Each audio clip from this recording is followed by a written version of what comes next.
There we go. Thank you. You just saved me 29 complaints. Where's the recording? Take it. Thank you, thank you. You All did right, record the first part this morning, correct? I think so. Yeah. Okay. Uh, Yeah. I hear. I I see here know I at shaking. least reminded you if you recorded or Oh. not, a different story. Okay. Uh-oh. All right, so I don't think I did. So we'll go back and repeat. I'm kidding, I'm kidding. I'm sure I did. You did. I remember clicking the this is being recorded button. There we go. There we go. Perfect. Thanks, Melissa. To the rescue, twice in one day. All right, so let's jump right in here. I'm gonna share my screen.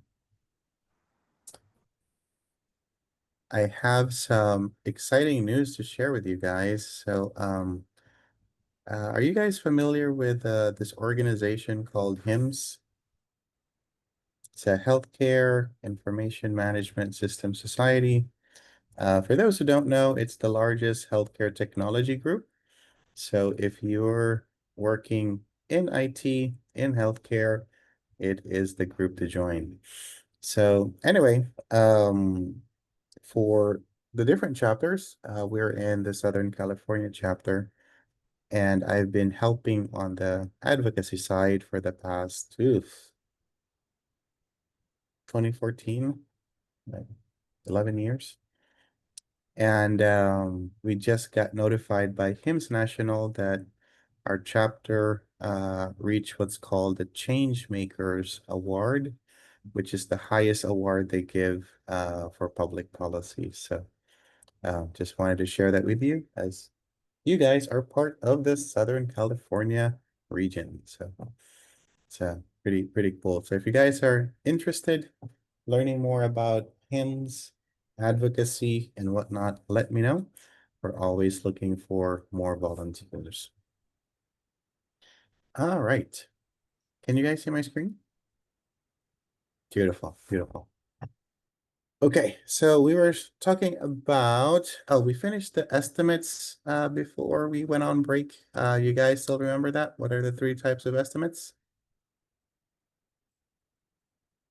Yes, we do. Oh, you want to Analysis, say it? Oh, yeah. parametric, Parametric and bottom up. bottom up. All right, all right. So team task accountability. So this talks about encouraging team members to be self-sufficient, right? Um, Steve Jobs had a great quote, which is, I hire smart people and get out of their way, right? A lot of project management is creating the framework, the environment, the structure, and then getting out of the way, right? Let people do their work. And so here on this slide, you have 2 charts. One is a Gantt chart and one is a Kanban board. So, okay, I'm gonna give the definition and you guys tell me which one I'm describing. And you can drop it in the chat if you want, okay? So the first definition, again, we're looking at the charts here.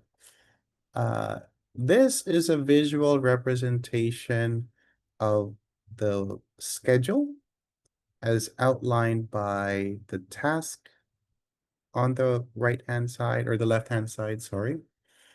And the durations represented by the bars in the middle of the chart. Is that a Gantt chart or a Kanban board? Gantt chart. Perfect. Yep.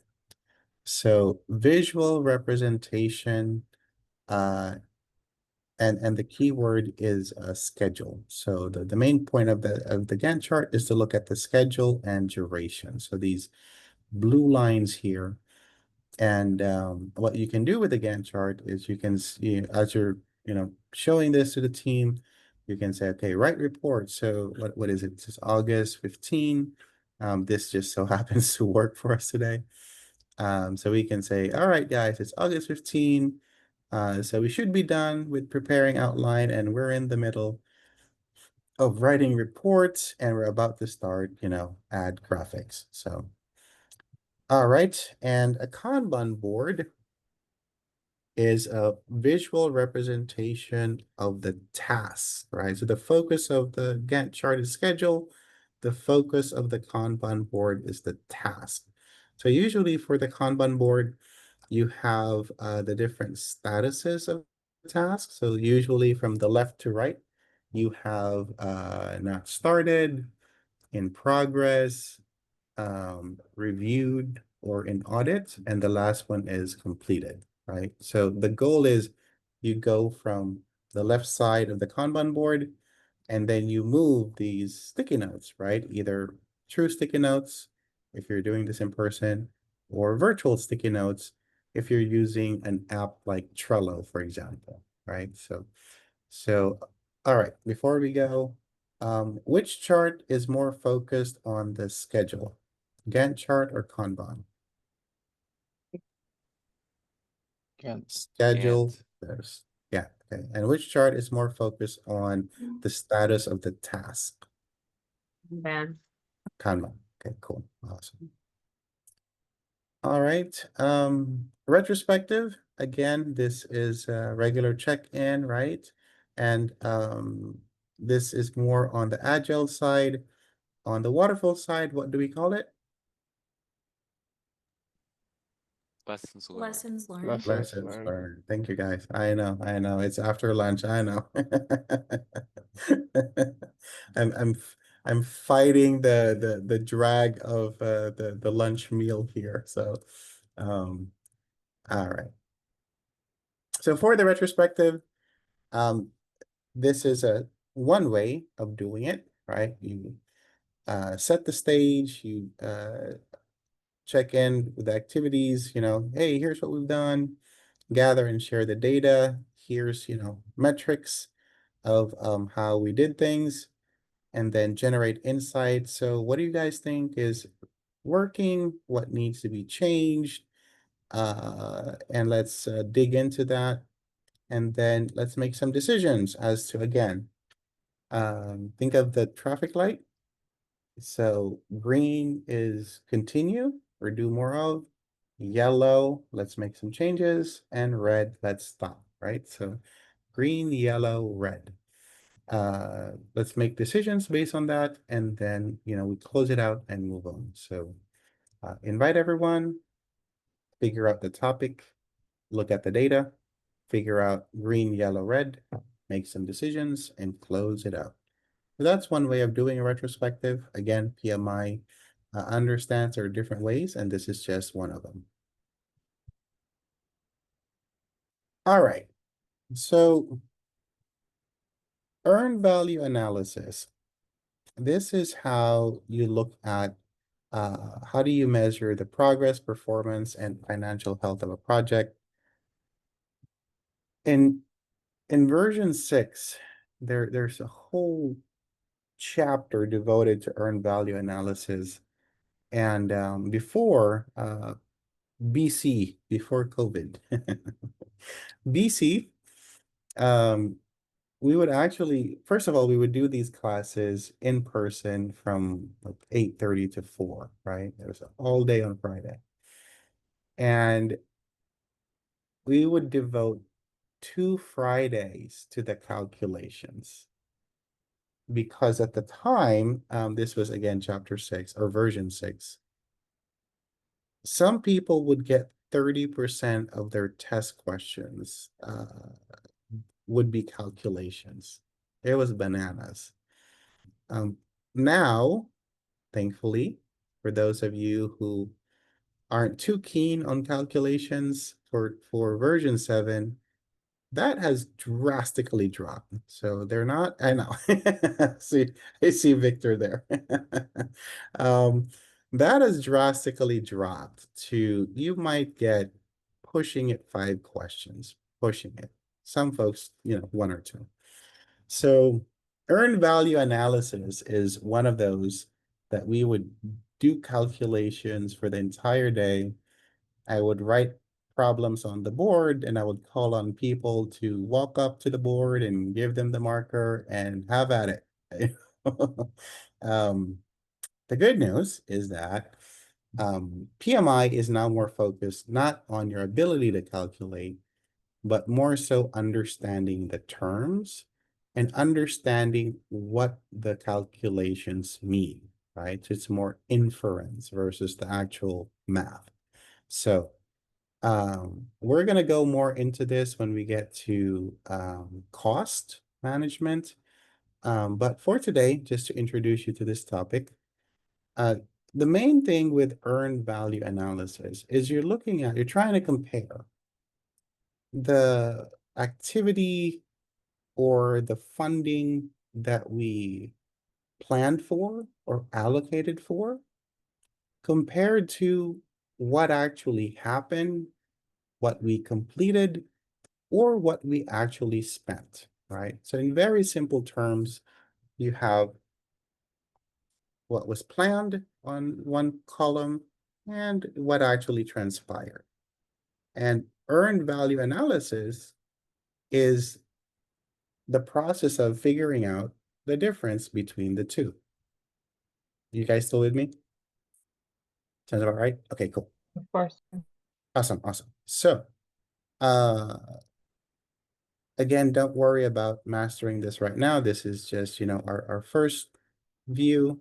So, don't get too hung up on it for today. After cost management, then get hung up, but not today. So the first variable that I want to introduce to you guys is called planned value, or PV. So this is the budgeted cost for the work that was scheduled to be completed. So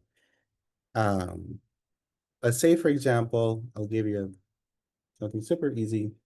Let's say we're building a 4-story building, and each story costs $1 million, right? So 4 stories, each building costs $1 million. Lisette, how much is the entire building? Sorry, I was taking notes. Can you repeat the question? Sure. So we're building a 4-story building, and each story is $1 million. How much is it for the entire building? 4 mil. 4 million. So we're not figuring in, parking lot and everything. Just for our purposes, we'll make it super simple. Okay. So everyone still with me? 4-story building, $1 million per story, $4 million. So what is the planned value for each story? So again, planned value is the budgeted cost for the work scheduled for You said $1 million, right? $1 million, right? So the planned value is $1 million. Exactly. Now, earned value is the actual work that was completed. So as soon as I finish that 1 story, right, my earned value is $1 million. Right? Million, yeah. Mhm. What if I just finished half of the first story? What's my earned value? $500,000. $500,000, right? Pretty straightforward. Actual cost is dollars coming out of your pocket, right? So let's say that it cost me 1.5 million, right, to do the first floor for whatever reason. And my planned value is how much again, did we say? 1 million. So planned is 1 million, actual cost is 1.5. Is that a good thing or a bad thing? Sorry, repeat your question. So the planned value bad thing. that first 1 million. floor is 1 million. The actual cost was 1.5. Is that a good thing or a bad thing? It's a bad A thing. bad Bad. thing. That's a really bad thing. That's a horrible thing. Yeah. I know this is hard after lunch because otherwise you guys were like, wait, what now? But yeah, it's a bad thing, right? So earned value analysis is looking at what was planned, what actually happened, and tell me the story. Is it good? Is it bad? Or is it, as planned? So let's give another example. Sweta. So for that first floor, or actually we're done with the first floor, right? We just said we completed the first floor. So now we're moving on to the second floor. For the second story, we learned some things from doing the first floor, and it actually cost us 800,000 to do the second floor. So Sweta, what can you infer about that? Is that a good thing? Is that a bad thing? Good thing because you're getting less, right? 800 compared to 1 million, one store. Compared to the planned value. Yeah. Exactly. So in a nutshell, guys, that's what earned value analysis is about. It's looking at what was planned, what actually happened, and comparing the two and reporting things out. Now, as you learn with Michelle, when you guys get to that chapter, there's probably 20 different calculations related to this. But just know that it's more to arm you with the knowledge, just in case you get asked those questions. But the good news is the probability of you guys having to solve for those equations is really low. More likely than not. And of course, the example I'm giving you is pretty simple, but it will be more along those lines. The key to this is understanding what's not important. What part of the question that's being asked is just noise, fluff, things that you should ignore, right? So if they're asking about cost, for example, they might be throwing in issues with schedule, they might be throwing in issues with quality, right? But you need to focus on the cost if that's what they're asking. So one of the tips that I love to give out is, these questions can be really long. Some of them half a page long, right? So the secret is, one of the secrets, read the last sentence first, right? Because that will serve as your filter as you're reading this, James Patterson novel of a question that they put in front of you. So the last question could be about cost. They might say, are we over or under budget? So guess what? As you're reading the question, and they're talking about quality, or they're talking about stakeholders not agreeing with each other, you can just blur that out. Okay. Fluff, fluff, noise, noise, noise, noise. The planned value for this was $1.5 million. Okay, let me circle that. This is signal, right? And then the actual cost is, they won't give you the number. They'll most likely give you like, for the lighting, it was like, 600,000, or they'll parse it out and you have to add it up. Nothing too crazy, but they just want to know, more than the math, is can you pick out the signal from the noise? And a lot of project management, a lot of management, period, is about filtering signal from noise. Of the data that's coming your way, of the emails that are coming your way, what are the things that you can just glance at? And what are the things that you need to devote your attention, effort, energy to, right? So it's the difference of signal versus noise. And you'll find that as you get questions, especially about earned value, there's going to be a lot of noise trying to confuse you. But read the last sentence first. It will guide you as to what they're looking for. So when you go back to read the question, is this a scheduling question, right? Or is this a cost question?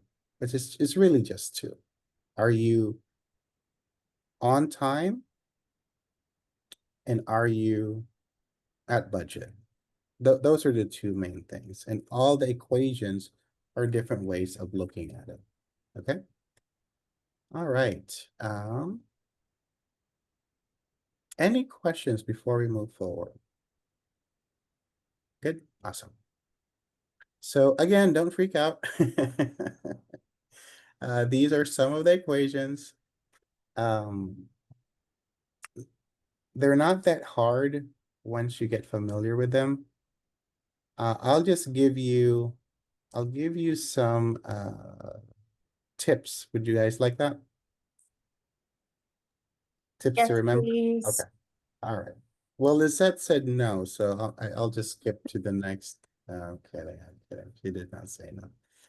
So for the variance, so there are two main areas in earned value analysis. One is called variance analysis, and the other one is index analysis. So for the variance, so if you're making notes, so you have earned value analysis, write that down. And then you make like, an arrow. One arrow says variance, another arrow says index. You guys still with me? Let me see if I can draw on this thing. Should be able to.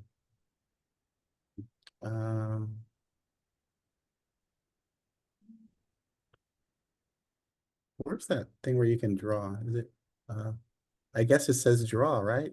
Yeah, I think it's design or something like draw, you can do a line. Yes. Yeah, so Yeah, so you had can, to go through the signal versus the noise of the header there. right. So so you can do this, make a line, and one is your variance, and the other one is your index. And sorry for my drawings here. And the variance is then split out into two again, and one is your cost, and one is your schedule. And same thing for your index. So one is your cost, and one is your schedule. Let me stop there. Make sure everyone is with me. You with me, Nick?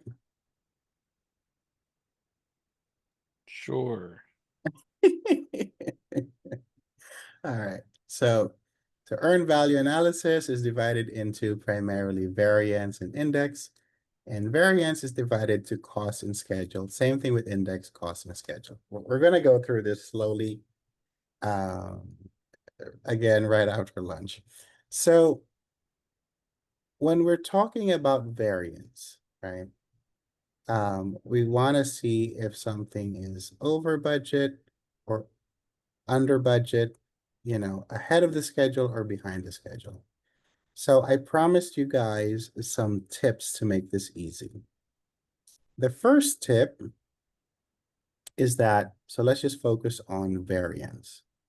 So for variance, so the first tip is the equation for variance always starts with earned value. So if you look at this, so we have two equations. One is cost variance and the other is schedule variance. Notice that the first part of the equation always starts with EV. You guys see that? Okay. So variance always starts with EV, earned value. Here's another tidbit. Let me erase this one. Awesome.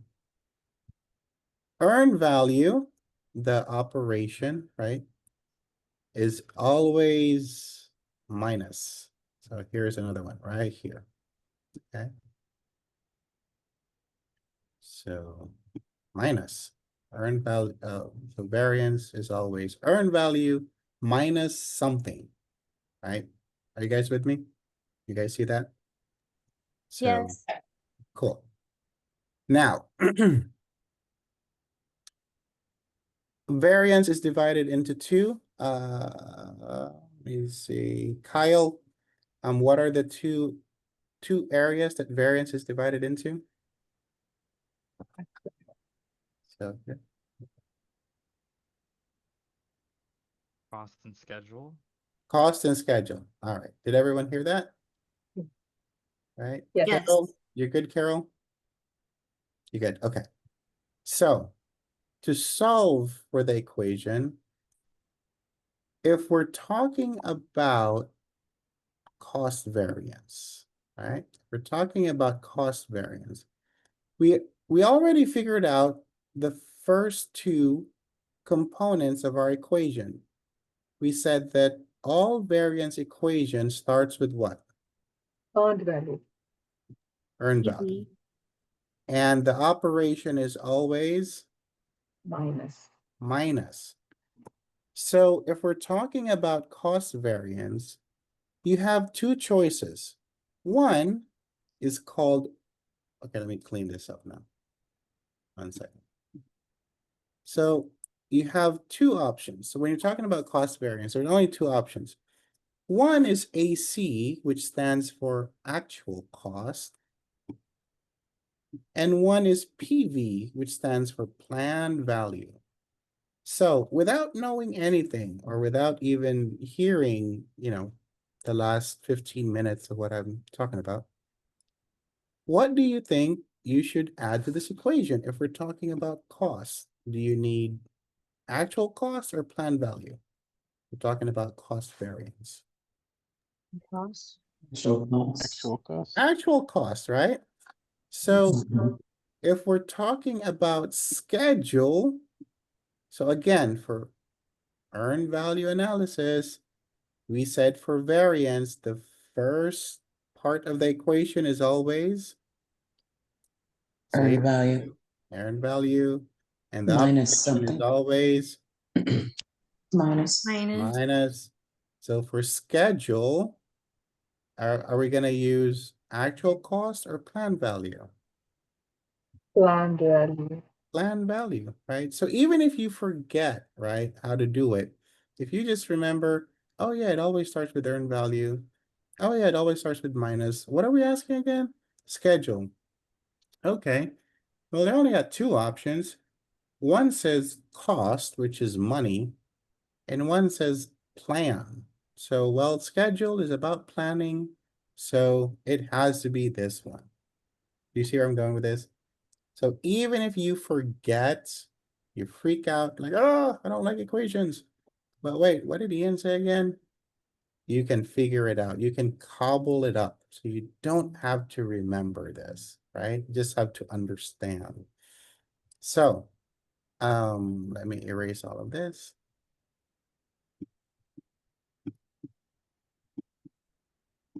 All right. So cost variance. So let's stick with our example of the 4-story building cost variance. So we're looking at, so now we're done with 2 stories. Remember our story, right? We finished the first story. How much did it cost us for the first floor? 1 1 million. million. No, that was the 1.5. plan. That was the 1.5. plan. Oh, 1.5. Yeah, the actual cost was 1.5. Okay, And- that was messed up. But we learned, right? We learned when we got to the second floor. What was the planned value? I think 800K. it was 800. 100,000? You have to listen to what I'm saying. Yeah, One plan. million. Plan 1 million. value. It was It 1 was million. million. 1 million. million. 1 million. See, this is where the test will get you guys. Yeah, so you have to pay attention to what's given because they'll intentionally try to make it hard for you to understand. Oh, and by the way, they won't just come at you and say earn value. They'll say, or not earn value, sorry. They won't come at you and say plan value. They'll say the agreed upon budget for the first floor is, right? So the agreed upon budget, is that actual or planned? Planned. Planned, right? So again, I'm really trying to emphasize the meaning of the terms because they're not just going to come at you and spell it out. They're going to use words like, yeah, there was a board meeting and they all agreed to spend $1 million on each floor. But then you have to remember, okay, that's planned value. That's what we're planning. So, all right. We said on the first floor, we spent 1.5. Who wants to hold the calculator for us? Who wants to do the simple math here? Ebenezer. Did I pronounce that right? Ebenezer. Yeah, So Ebenezer, how about you be our resident calculator today? Is that okay? sure. Awesome, awesome. So first floor was 1.5. Second floor, what was the actual cost? You guys remember? 800. 800,000. 800,000. Okay, so now my question for you, my good people, is what is, right, the actual cost for the first two floors? So how do we figure that out? Actual cost. Here's 300K to hold. 1.5 plus 8. There you go. So Ebenezer, 1.5 plus 800,000 gives us 23,000. 2.3 million. 2.3. Man, I'd love to hire you as my developer. 23,000. Here we go. 2 floors. All right. So 2.3, right? 2.3. Okay. Have that in your back pocket. So what is 2.3 at this point?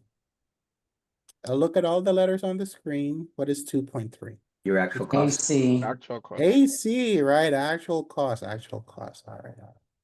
So for the 2 floors, what was the amount that was approved for these 2 floors? 2 mil. 2 2 million. million. And which letter is that on this screen that we're looking at? What is 2 million? That represents what? PV, plan value. Wait, no. The plan value, so PV, Earn value, EV. So, so, okay. So the amount that was allocated for both buildings, right? Was, I mean, for floors, so it's 1 million and 1 million. And so let's assume, right? So let's assume that we completed both floors, right? So we complete both floors and each floor was worth 1 million. So we completed 2 floors, right? So that is how much? 2 floors is 2 million. We 2 completed million. it. budget is 2 million. So 2 million is our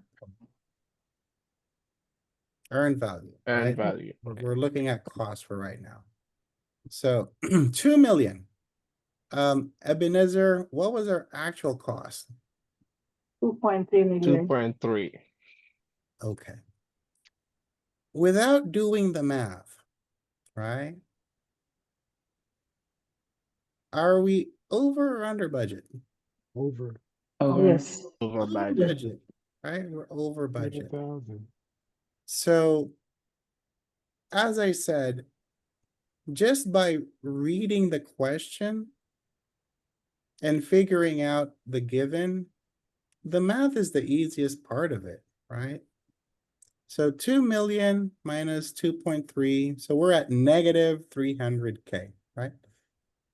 So we're hoping that by the time we finish the 3rd and the 4th floor, we can have some savings there to make us whole. Does that make sense? Okay, thanks, Melissa. Ian, Um, I'm so sorry. I'm not sure if I'm the only one, but for that calculation, you Right. said EV, the earned value is 2 million. Yeah.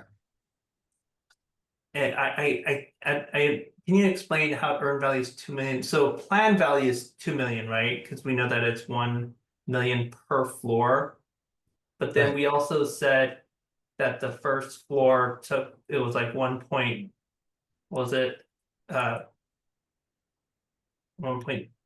million or 1.5 million was the first floor took 1.5 million, the second floor was 800,000.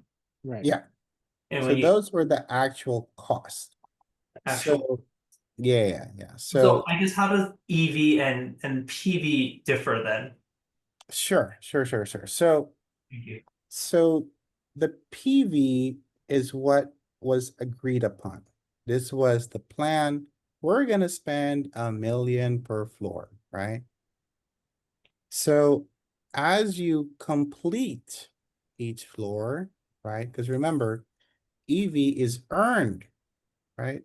So earned value. So as you complete each floor, what is the value of each floor? Oh, I see. $1 million, right? So as I complete that, so I complete the first floor, my earned value is the budget amount for the actual work that has been completed, right? Got it, So once you got it. complete it, so now we completed the first floor. What's the earned value for the first floor? 1 million. 1 million. But let's say that I only completed half of the floor, right? Let's say that we were supposed to do it in a month. I only completed half. What's my earned value? 500,000. 500,000, exactly. Got it. Okay. So, yep. Thank So you. now we completed both floors. So now my earned value is 2 million. 2 million.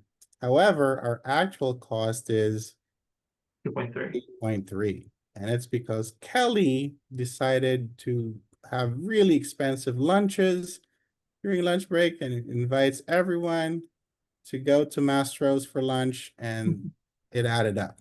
So it wasn't the cost of the cement, it was Kelly's steaks and lobster. So that's what's caused the overage here. So there you go. So it's worth it then. it was worth it. Yeah, I think we could let that slide. It was worth it. Yeah. Well, if you get the size of the cream of corn and cream of spinach, then absolutely. So yes, so the actual cost is the actual dollars that came out of your wallet. So that is cost variance. So now, before I proceed to schedule, does everyone understand what cost variance is trying to figure out? Everyone good with cost variance, right? We're trying to figure out if we're over, under, or exactly on budget. The second is schedule variance, right? Are we ahead of schedule or are we behind schedule? So let's say that your EV we only completed half, so that's 500,000, let's say for a month, right? So we only completed half for a month. We're supposed to be completed entirely the first floor in that month. So 500,000 minus the planned value. What's the planned value for each floor again? You guys remember? Each floor is 1 million. $1 $1 million. million. So 500,000 minus $1 million is negative 500. So are we on schedule or behind schedule? Or behind. Behind. Yep. Because we didn't finish, right? We didn't finish the entire floor in the time that was allocated. So now let's say we got, super eager, super excited, and for whatever reason, we completed a floor and a half in a month. So now our EV is 1.5. The planned value, right? Because we're still, we're supposed to just finish one floor, but we finished, 1.5. So now it's 1.5 minus 1 million. So now we're in positive 500K. So that means that we're ahead or behind schedule? Ahead of schedule, right? Because we exceeded what was expected of us. So variance is just simply that. Under budget, over budget, ahead of schedule, behind schedule. And what's the first part of this formula? It's always for variance, EV EV, and the operation is always Minus. minus. And if we're talking about cost variance, are you Yes. going to use actual cost or planned value? Actual cost, And we're talking about schedule, are you going to use actual cost or planned value? plan value. And There it is. Yep. So that is your earned value analysis variance equation. Now let's move on to the index. So again, now that you know some of our secrets with variance, guess what? When it comes to index, it's the same thing. Both of them start with EV. Notice that right here, right? Both of them start with EV. Can you guys see that? Now the difference is when it's an index, the operation is division, right? Because it's a ratio. So it's a ratio. So it's for cost performance index, it's EV divided by AC. And for schedule performance index, it's EV divided by PV. But notice something else. What's the difference between cost variance and cost performance index in terms of the formula? There's only one difference.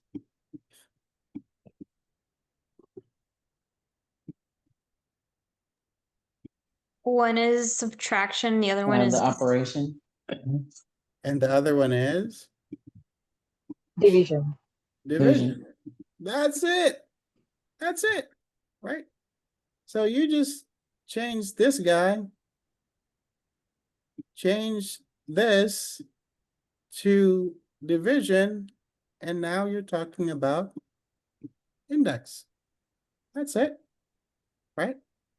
Same thing with schedule performance index and schedule performance variance. What's the only difference?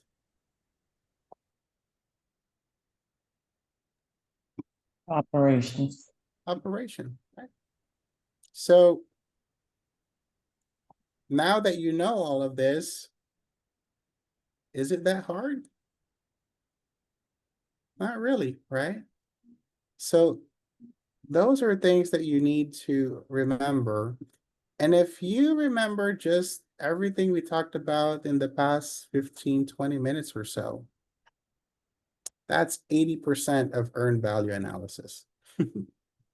The other equations, maybe 20% if it comes up at all. This is the bulk. It's variance and index. An index, you're just looking at a percentage. They want to know, so if you're right on the money, let's say, for example, let's go back to our building. So we finished the first floor. What's the earned value after we finish the first floor? 1 million. 1 million. All right. And let's say the actual cost was exactly 1.5. that. No, we're going to change the equation. So let's say our actual cost is 1 million, right? So earned value 1 million, actual cost 1 million. So 1 million divided by 1 million, what does that give you? 1.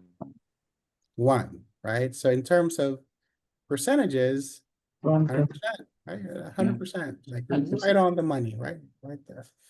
So 1. So your CPI is 1, and that is amazing, but also impossible, right? No one finishes, the budget for the first floor is 1 million. No one finishes at 1 million. You might be, a few dollars less, a few dollars more, but you see what I'm getting at. So theoretically, that perfect line. But in reality, you might be, hopefully just a few dollars under or over. Now, let's say that, again, sticking with the first floor, $1 million. Now our actual cost, going back to our example earlier, 1.5, right? So 1.5. So first of all, is that index going to be good or bad? Bad. Bad, right? Ebenezer, can you do the math for us? 1 million divided by 1.5 million. What's our index?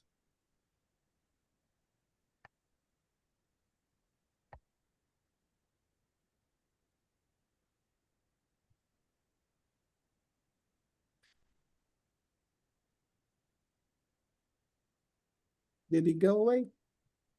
Anyone else? What's the answer? 0.67, 0.67, right? So, all right. Are you guys liking this topic right now? Should we continue more? Or do you want me to? Because we're gonna get back to this, but if you guys are locked in, then I can continue and we can go into the analysis of this if you want. Let me know. Continue? Continue? Let's say let's Okay. keep going. All right, good. No worries, Ebenezer. So, and the reason I ask because you know, we go into more detail when we get to cost, but since you guys are locked in, I'll just dictate the analysis of this. So let's do it one by one. So cost variance. So a cost variance that is positive, meaning let's give an and when you write this out, write the examples, it's going to help you as well. So let's say EV is 1 million, actual cost 800,000. So the answer is 200,000. okay. So for our purposes today, say positive or negative. So Okay. Positive Positive. 100,000, right? So for cost variance, if the answer is positive, that is a good thing, right? Positive is a good thing, right? So write that down. For cost variance, if your answer is negative, that means that you're over budget. So that is a bad thing, right? So cost variance, if your answer is positive, that means that you're under budget, sorry, and that is a good thing. And if cost variance, the answer is negative, that means that you're over budget, that's a bad thing. Everyone get that? Same thing with schedule variance, right? So schedule variance, the same rules apply. If you are positive, that means that what you've completed, earned value, is more than what was expected. So let's just say, for example, you completed in the time frame of, let's say, 30 days. You completed a story and a half, so that's 1.5 million, right? Minus 1 million, because we just said we'll complete 1 floor in this 30 days. The 1.5 minus 1 is positive 500,000. So positive means that you're ahead of schedule, and that's a good thing. However, if our earned value was, say, 500,000, and we're supposed to complete the first floor, so minus the planned value of 1 million, so that means that you're negative 500,000. So that means that you're behind schedule, right? Because you didn't finish the entire floor. So that is a bad thing. So let me stop right there. Did everyone get the analysis of the cost variance and schedule variance depending on your answer? Yes. Awesome. Anyone else need me to repeat it before we go to index? Kelly? I just have a question to make sure that I'm conceptualizing this right. Like, I Yeah. think maybe I'm still like trying to conceptualize planned versus earned. Like, is it Yep. flawed to think planned is like the estimated cost of like the labor versus earned value is like the actual, not actual cost, but like that's how much of the labor was completed? So think of, so plan is always what we anticipate, what was approved, what we think it will be, right? So that's planned. earned value is what we completed. So let's say, remember we went back to the first floor is a million, right? So if you complete the first floor, it's a million. But if you only finished half of the first floor, right? So your earned value, you only earned half of what was planned. Does that make sense? Yeah, okay. So that's why it's 500,000. So by the time we complete the first floor, you've earned the entire floor, which was valued at, what do we say the value was of the first floor? $1 million. $1 million. There you go. Good question, Kelly. Okay. No, I think, yeah, just saying anticipated kind of cemented it for me. So thank you. No worries. And again, this is the first time most of you are doing this, so it's completely understandable. Now, the good news is, since we spent all this time on this today, by the time we get to cost analysis, hopefully it'll be a breeze.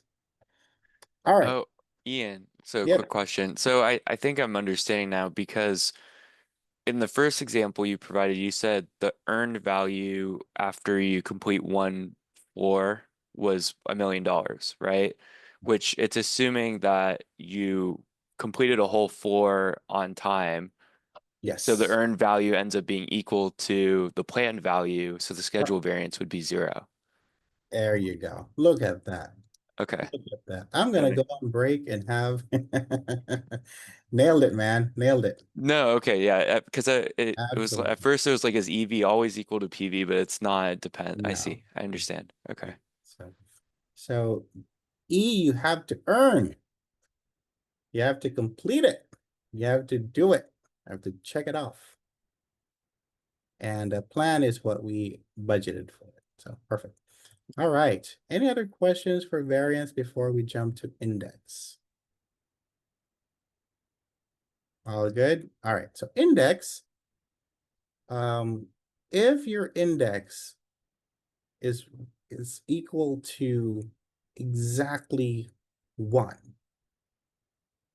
then that means that you are, if it's cost, you're exactly where you're supposed to be. So let's say EV, remember the first floor, $1 million, right? We completed the first floor in 30 days, so it's $1 million, and our actual cost was exactly $1 million. So 1 million divided by 1 million equals 1.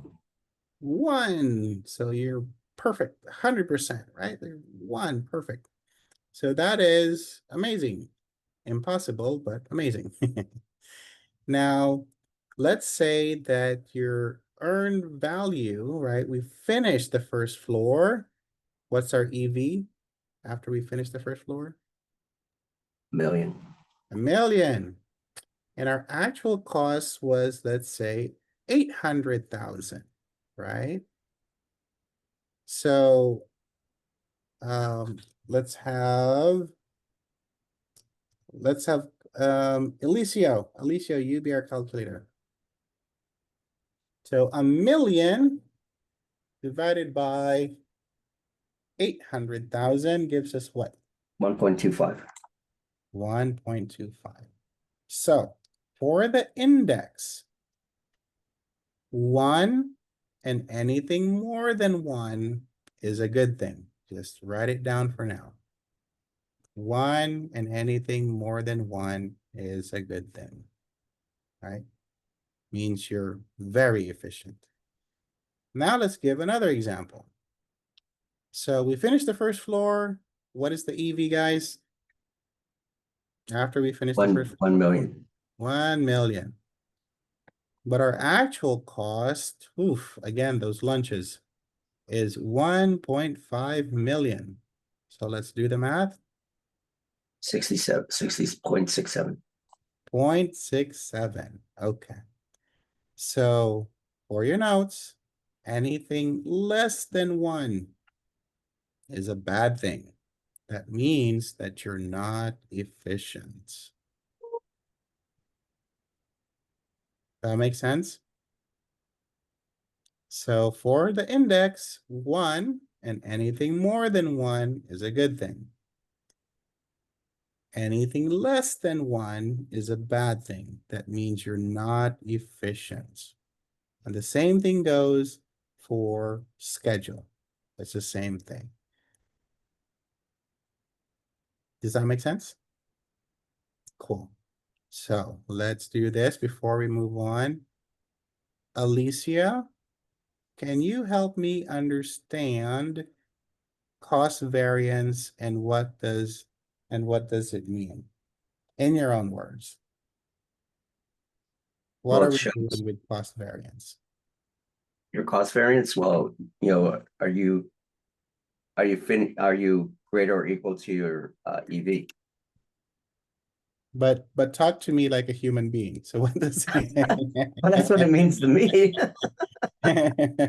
So I just walked into your classroom. I'm looking for the restroom and I'm like, oh my God, this looks very interesting. What does cost variance mean? So if your EV is what you had planned or the value of it, say the first floor is $1 million, and then you have your actual cost in relation to it, it's either going to be good or bad. All right, let me ask it a different way. What are we trying to figure out? When we're looking at cost variance, what are we trying to figure out? We're Whether trying you're to The see if difference it's over or under budget. Over or under budget.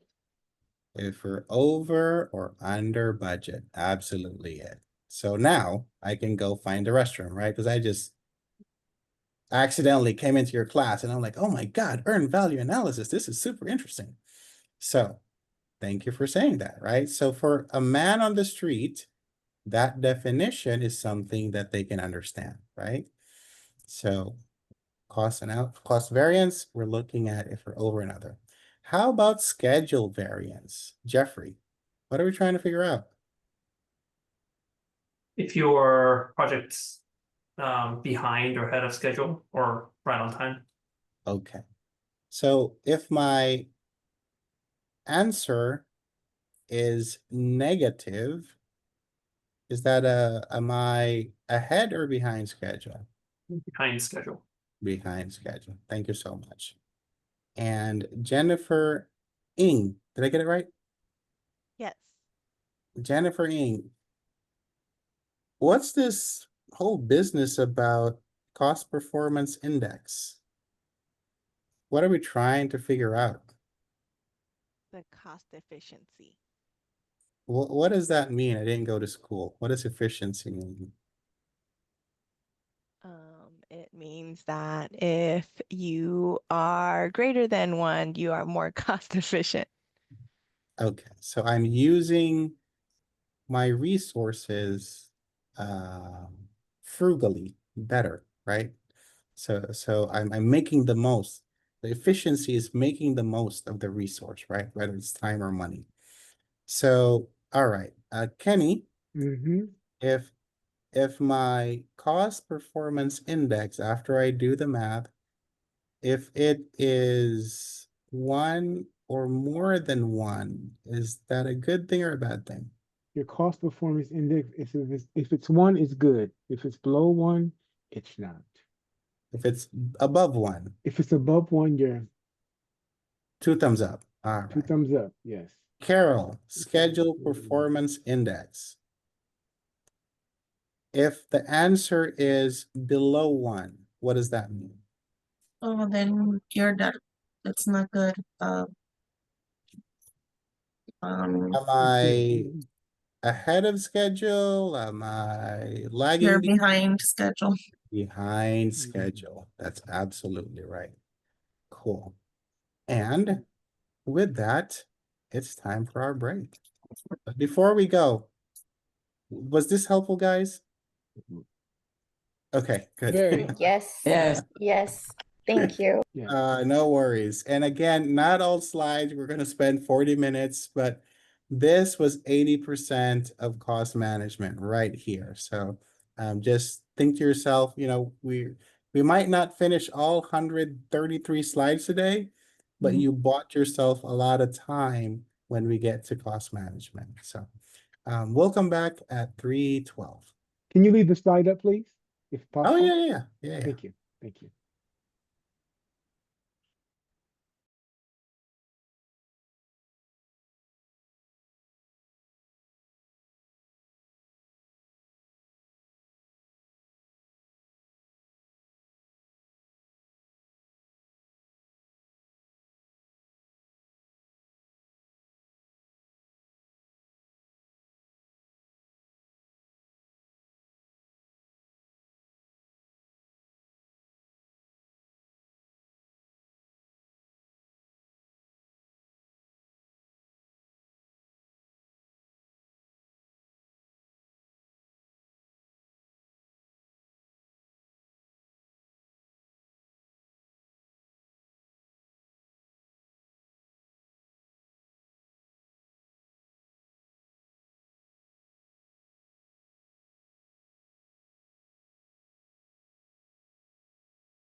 All right.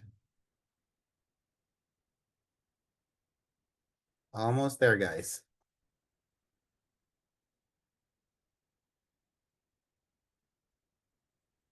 Cool.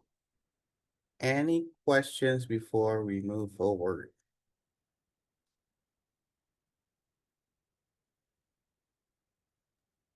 No All right. questions.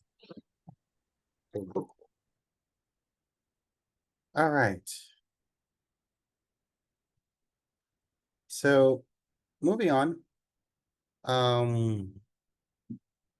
So we talked about evaluating the value of the work that was performed. Here we're talking about evaluate demonstration of task accountability, determine how to track and manage task accountability. And so going back to these guys, it shows you, how we're doing and who is accountable for what task, either that's lagging behind and congratulating those that are ahead of schedule or under budget. Now, one of the tools that is mentioned and used frequently is the work breakdown structure. Not a tool, it's actually it's a document. I'm sorry. So the work breakdown structure, it's what the actual term defines. You're breaking down a big task into smaller tasks. So for example, let's say the project is building a house. So the work breakdown structure would be, creating the foundation, putting the walls up, putting a roof on top of it. Does that make sense? And then you can break that down into even more tasks, right?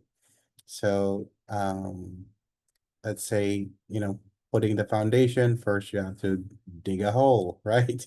So as you start out with a big project, let's say build a home, and underneath that you have, the major activities that you're doing, put a roof, wall, foundation, and then you can go even smaller into the task for each section.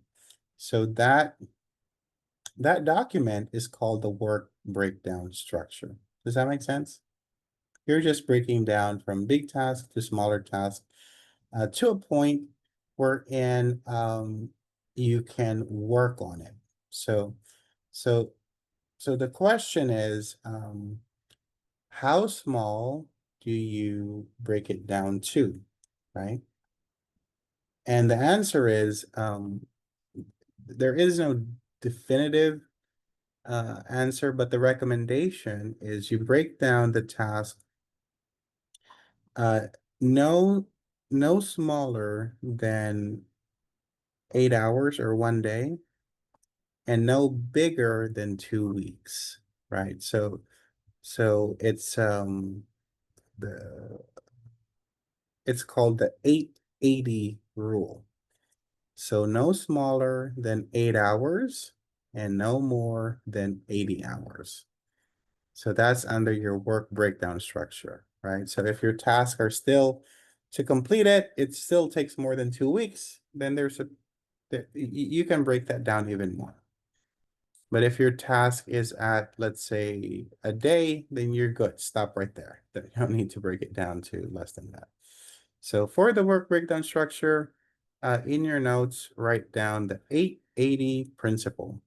So the task should be no smaller than 8 hours to complete, or no bigger than 80 hours or 2 weeks.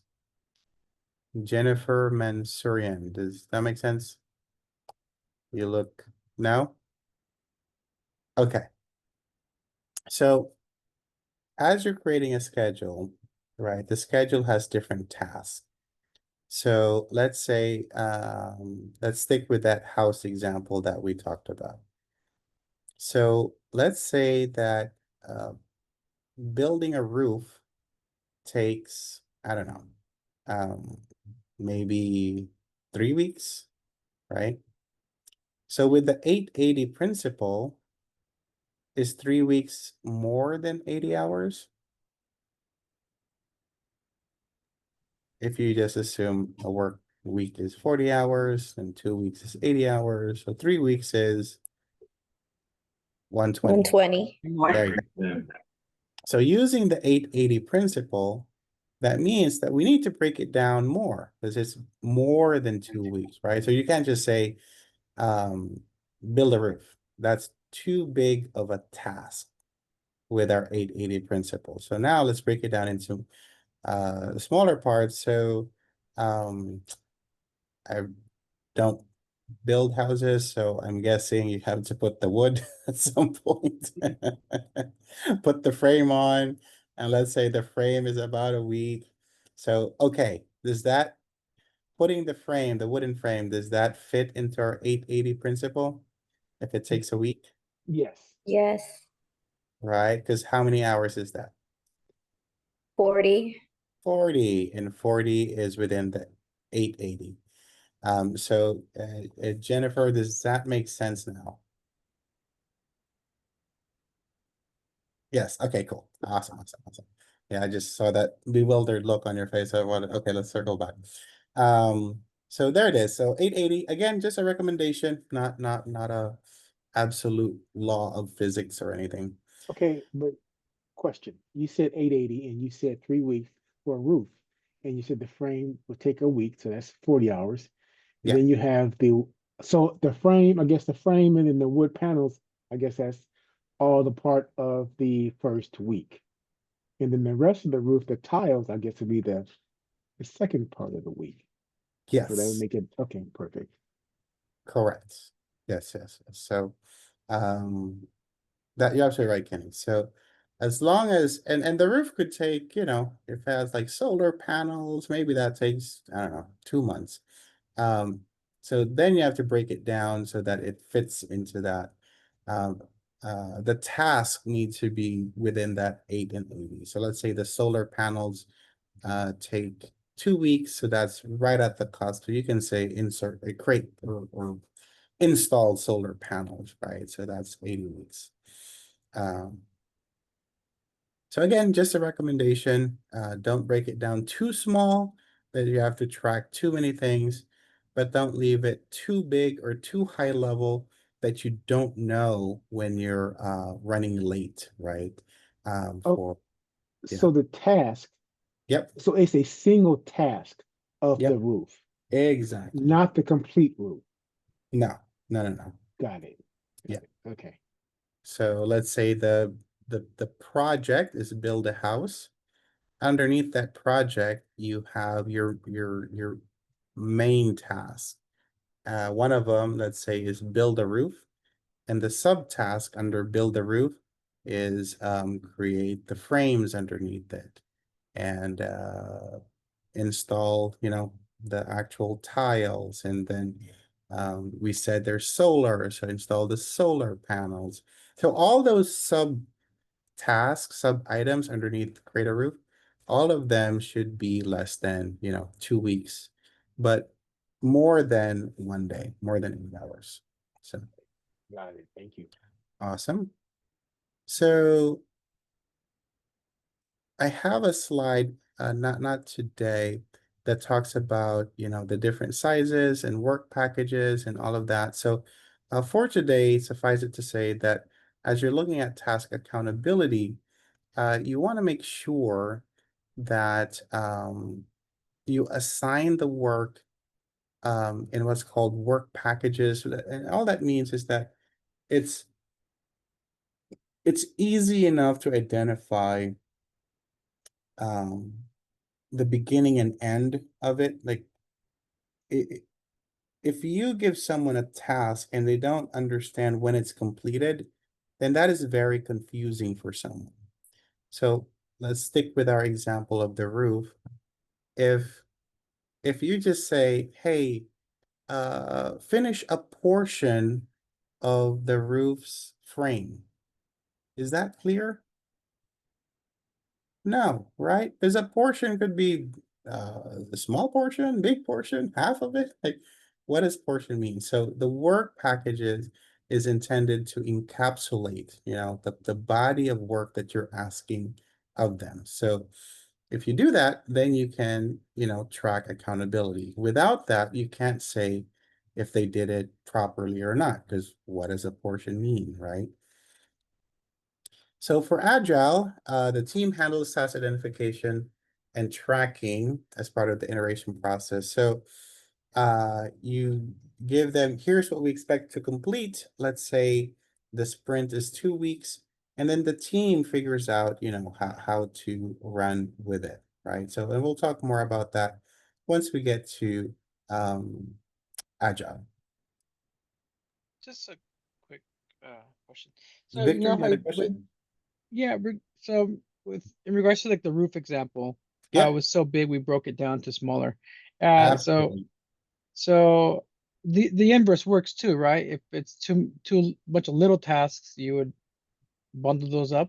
Yes, you make it bigger till it becomes 8 hours or 1 day. Got it. So that's the 880. If it's less than a day, make it bigger, bundle smaller things up. So let's say, gather the nails, gather the wood, climb up the roof, bundle all of that up, and then, you can call it assemble materials or something, right? So yeah, so no less than 1 day and no more than 2 weeks. So that's the 880. A good question, Victor. All right. So when you give team members responsibilities, if they're responsible for the outcome, they should have the authority to carry out the work and also make decisions within that scope. Does that make sense? What happens sometimes is that project managers and managers as a whole, they tend to micromanage.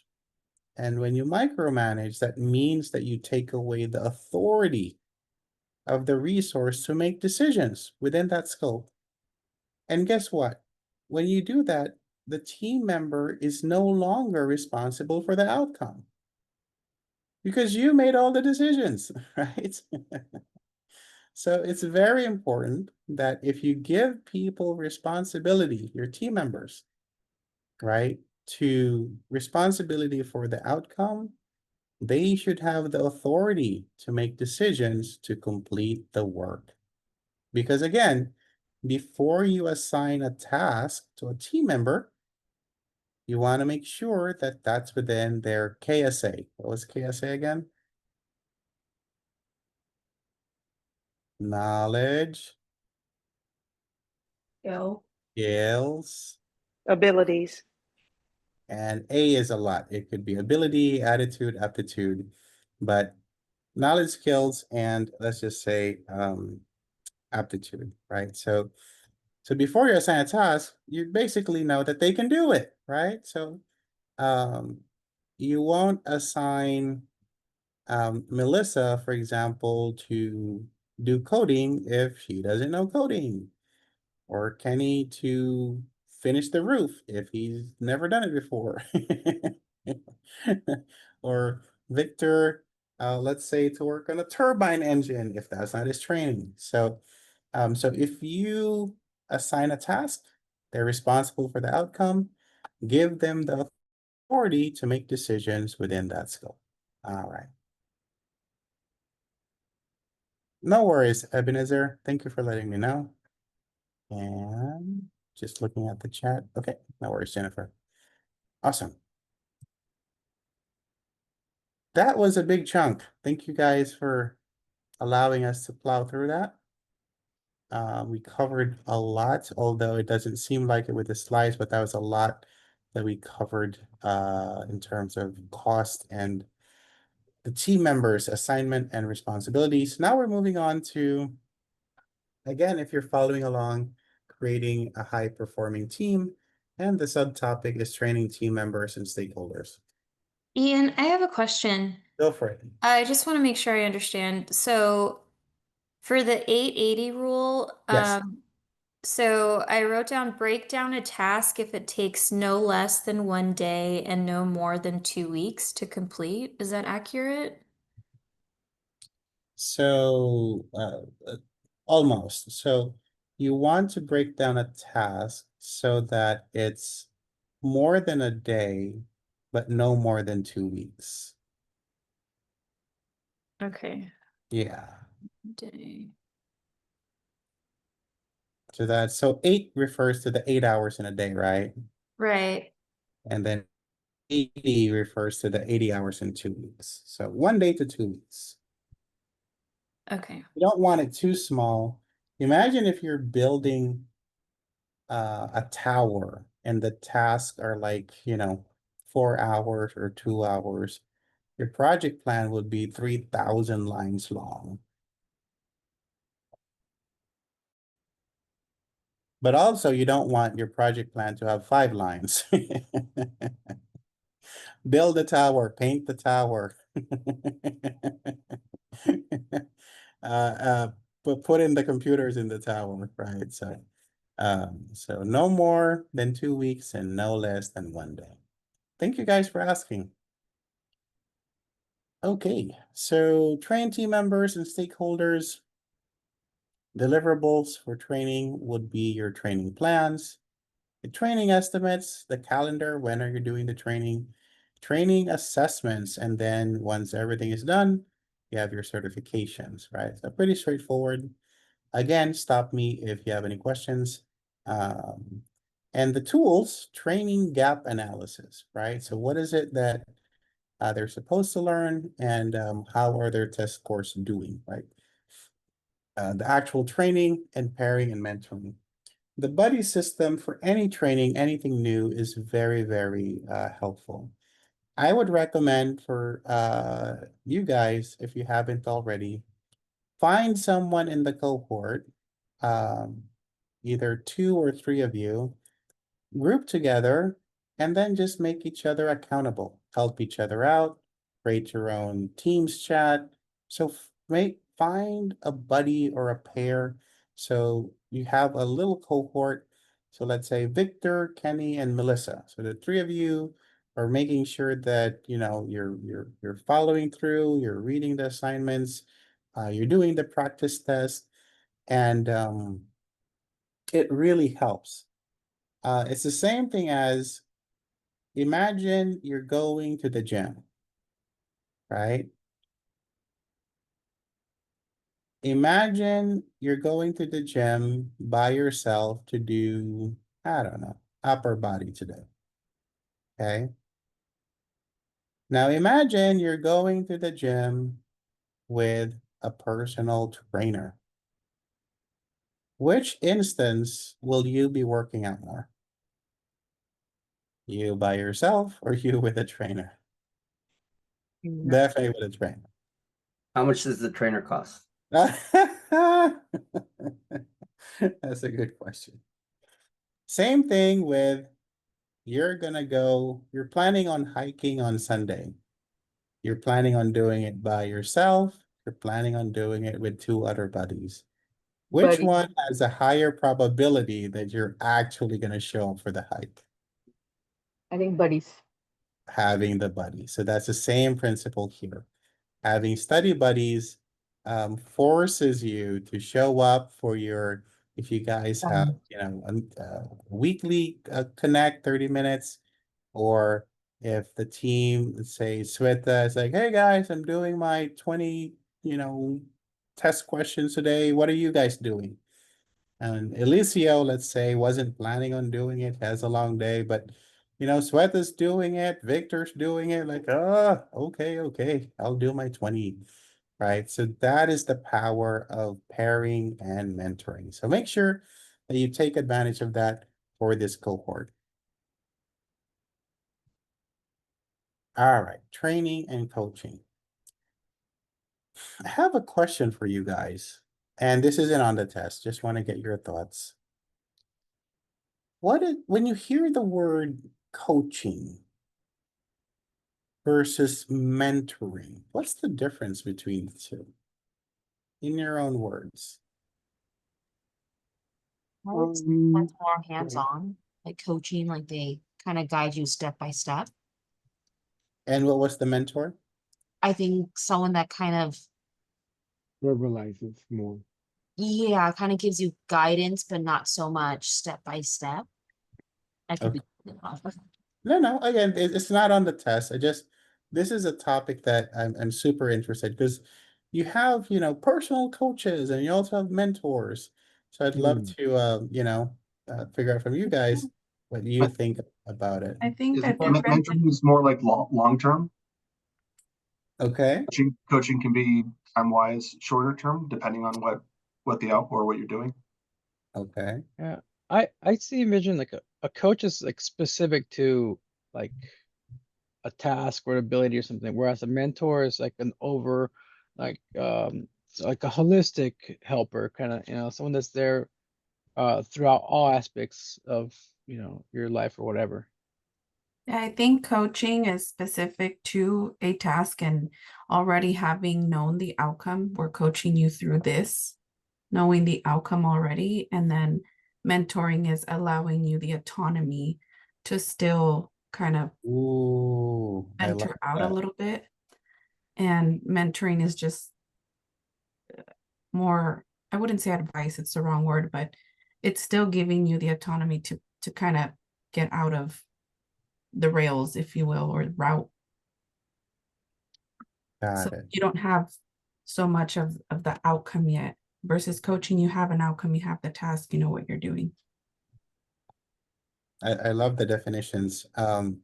And again, there's no right or wrong, right? But what resonates with me personally is that coaching is very outcomes driven and task specific.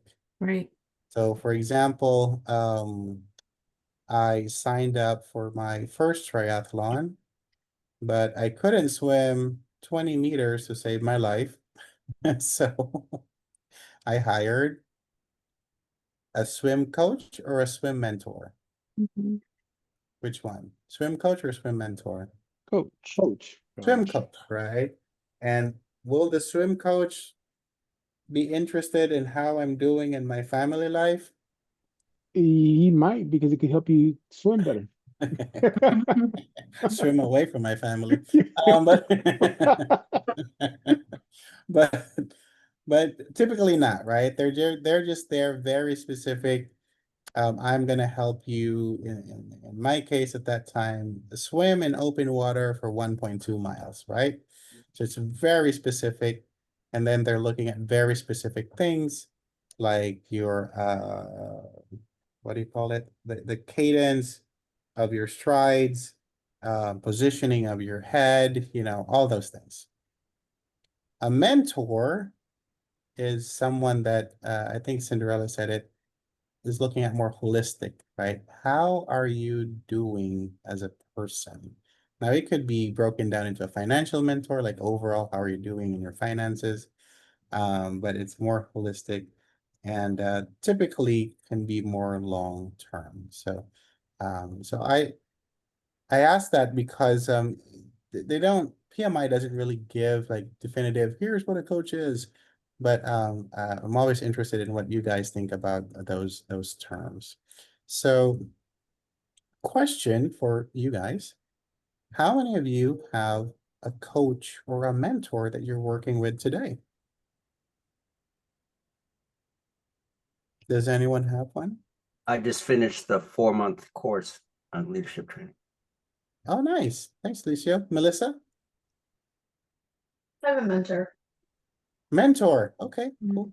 Overall or in a specific area? Overall, it was, Overall. I think, originally kind of focused in one area, but now kind of has transitioned into overall. Perfect. So my homework for you, not related to the test, is to find an area in your life that you think you can do better at, and find someone who's doing better at that already, and then ask them, hey, would you mind being my coach in this area? Or would you mind being my mentor in this area?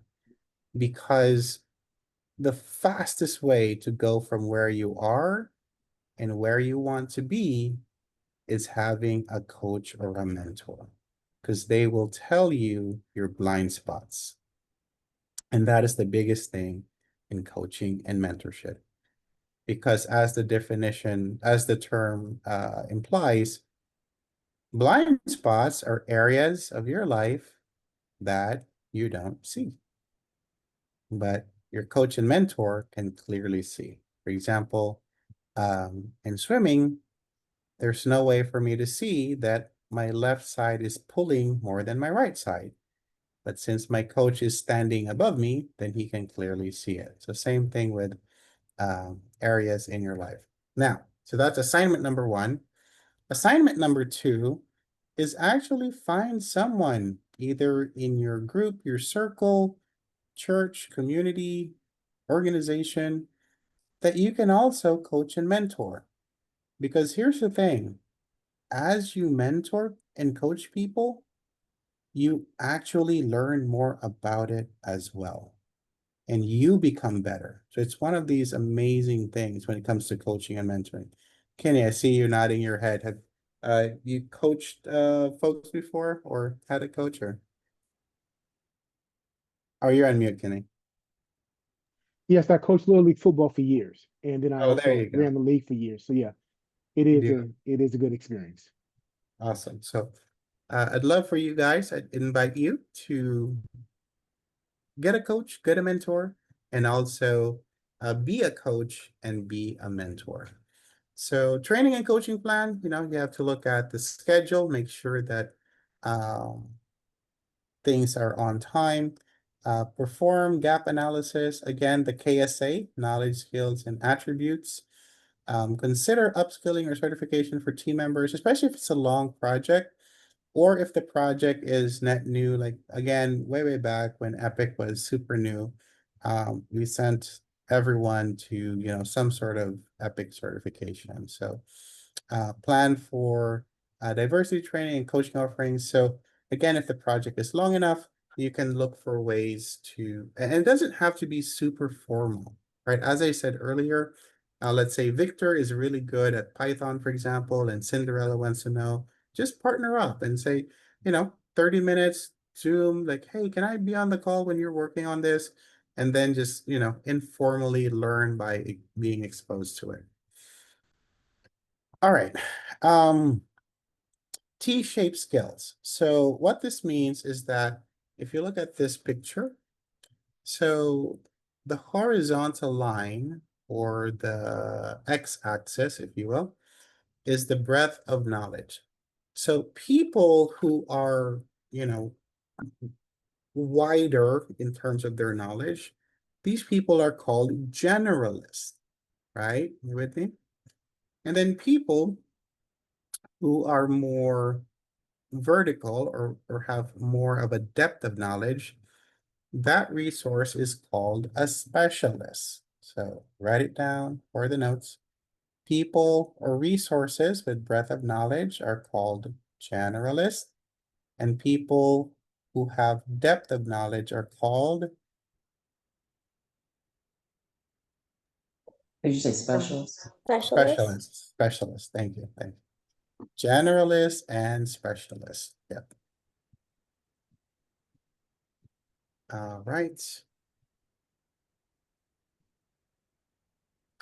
So again, we're looking at training. We're talking about competencies. Again, competency includes knowledge, skill, and attributes or attitudes or aptitude for the letter A, KSA.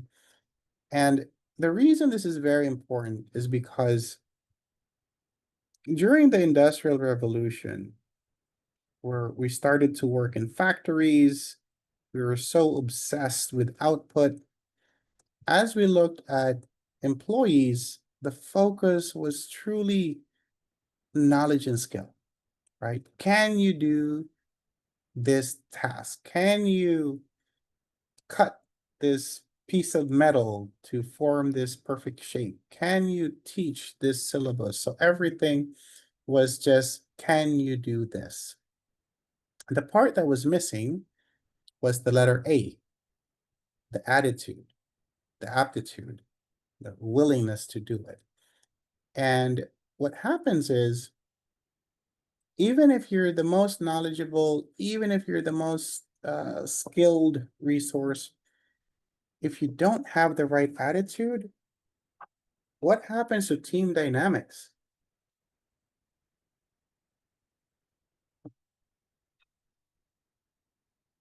What was the question again? I'm sorry. So as you're looking at team members, before, people only looked at the knowledge and skill, right? Do they know how to do it? And then can they execute? The part that was missing was the letter A, which is your attitude, your attributes. Right. So my question is, what happens when you have someone that's very knowledgeable, very skilled, but doesn't have the right attitude? What happens to the team dynamics? It goes down. It goes down, yeah. What happens to the culture? Morale goes down, performance is impacted. People Right. become disengaged, and the Yeah. overall success of the project is impacted. Absolutely.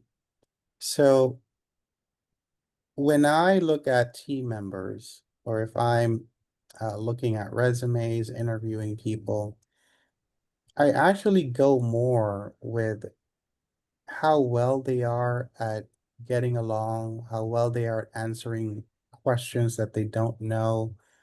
Do they double down and pretend they do, or do they say, I really don't know that, but I'm happy to, research, understand, know more? Because skills can be learned. Character needs to be built, right? You can learn skills, but you need to build character. So it's easier to find someone with the right character and skill them up versus someone with the right skills, but has the, lacking in character, so to speak. So that's not on the test, but just through hundreds upon hundreds of teams that I've helped put together, it's rarely the skill or the knowledge that causes the team to fail. It's almost always their attitude and relationships and ability to communicate with one another. So KSA, knowledge, skill, attitude. Attitude for me is the most important one. All right. Different stakeholders have different training needs.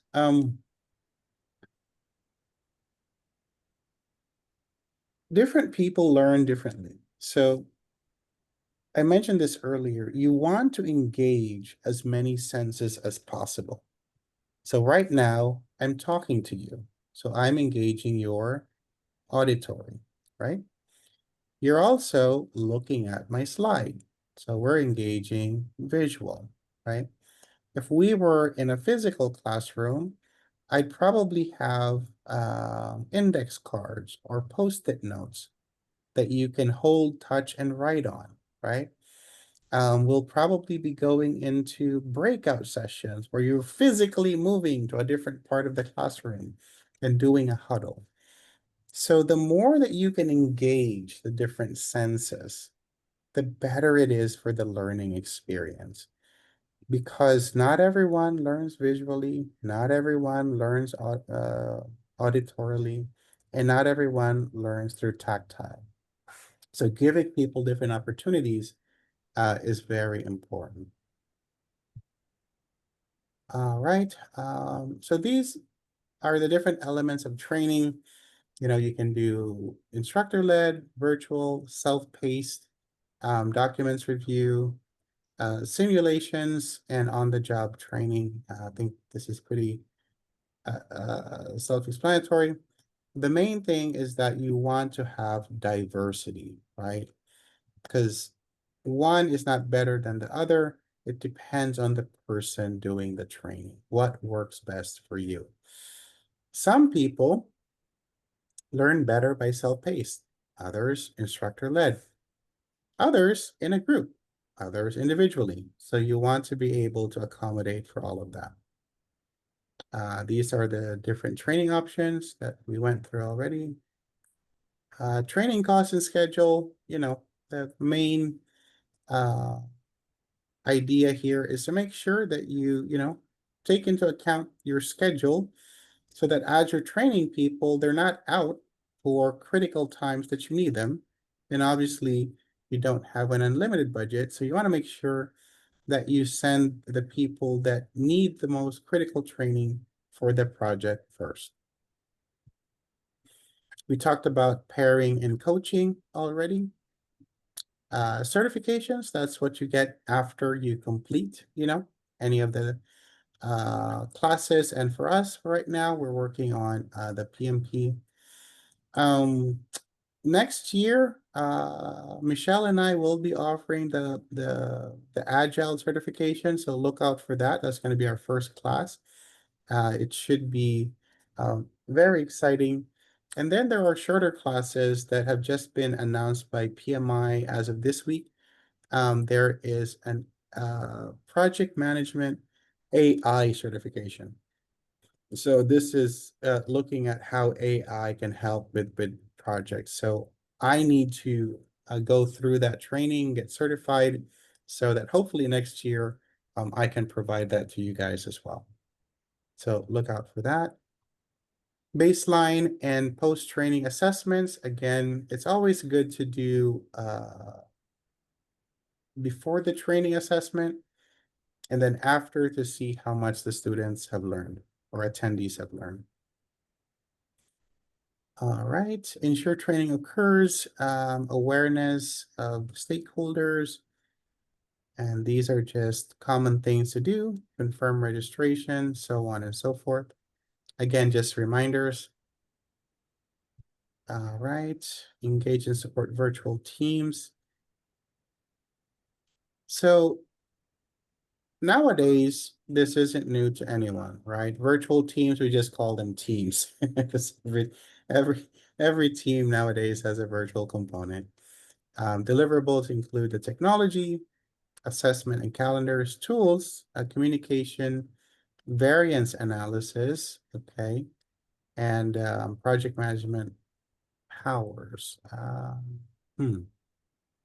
have to look that one up. Aside from the roles and responsibilities, I don't know what powers really means. Doesn't show up again. All right, so for the technology, again, it has to be easy to use and people, have access to it. And again, if you're looking at virtual teams, make sure that, our VPN requirement, VPN required, and if so, can they get into that? So the hardest part of any collaboration technology is just getting on. And again, is it easy to use? Because if it's not easy to use, if it's cumbersome, people won't use it, right? All right. Virtual team needs, very similar to on-site team needs, shared goals, clear purpose, and clarity on roles and expectations. So engaging them, again, very similar, dynamics, transparency, accountability, and making sure that the means of communications works well for them. Do they prefer Teams messages? Do they prefer email? Do they prefer text? Do they prefer calls? Video conferencing? All right. This is just a reminder. Oh, go ahead. There's a question. I think you skipped over PM powers. I think maybe that might be talking about like the different types of power and project management. Yeah, let me take a quick look at that. Don't remember. Give me 2 seconds, guys. Let me see. Project management hours. Yeah, I think there's like 5 of them. Ah, so yes. I do have a slide, not today, but this talks about, and thank you, Curlin. This talks about the legitimate power, like formal authority, reward power, ability to give rewards and recognitions, punitive, which is something we try not to use and we don't really have a lot of flexibility. That's like punishment, kicking people off the team.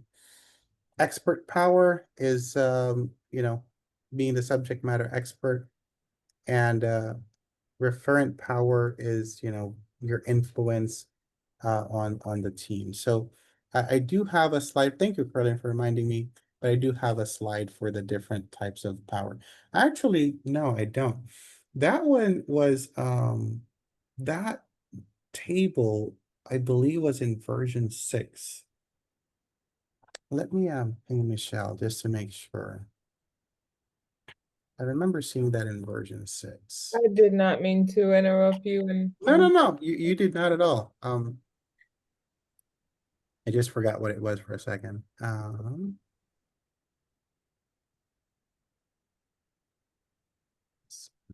6. Thank you. And again, that's what it was. So it's the formal power, right? And the one that we use. Okay, so for the test, the PM power that we use the most is called influential power, because most of our team members don't report to us. We're not their department manager, right? We don't really have a lot to give them in terms of rewards aside from maybe a Starbucks card. Like, we can't give people promotions.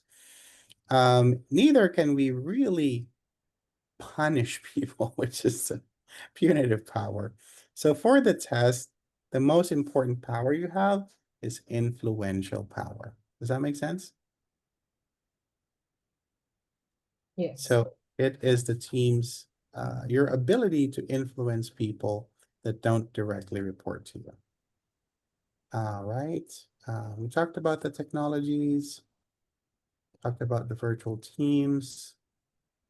We talked about the engagement, and it's pretty similar. The only thing is making sure that the tool that you're using is easy to use and easy to access. I already talked about retrospectives, engagement assessments. So remember, day 1, we talked about the different types of engagements and also influence and different types of impact. Remember that stakeholder analysis that had impact, influence, power. So those are different types of stakeholder assessments or matrix that you have. All right. Communication plan. This includes how often are we going to meet, who's included in each meeting, how long will it be, right? Do we send communication beforehand? If so, what are they? When do we send out the agenda and when do we send out the minutes? And how extensive are those minutes? I had a PM before that would send out more than 10 pages of minutes every week. And I felt bad for her because she spent so much time on a weekend putting it together. And guess how many executives read 10 pages worth of minutes? They're just trying, they look at the first page. Is there something that you need my help with? If not, I'm moving on because they're busy. Calendar tools. Again, you want to capture when people are available, when they're not available. Now we have a lot of electronic tools to help us.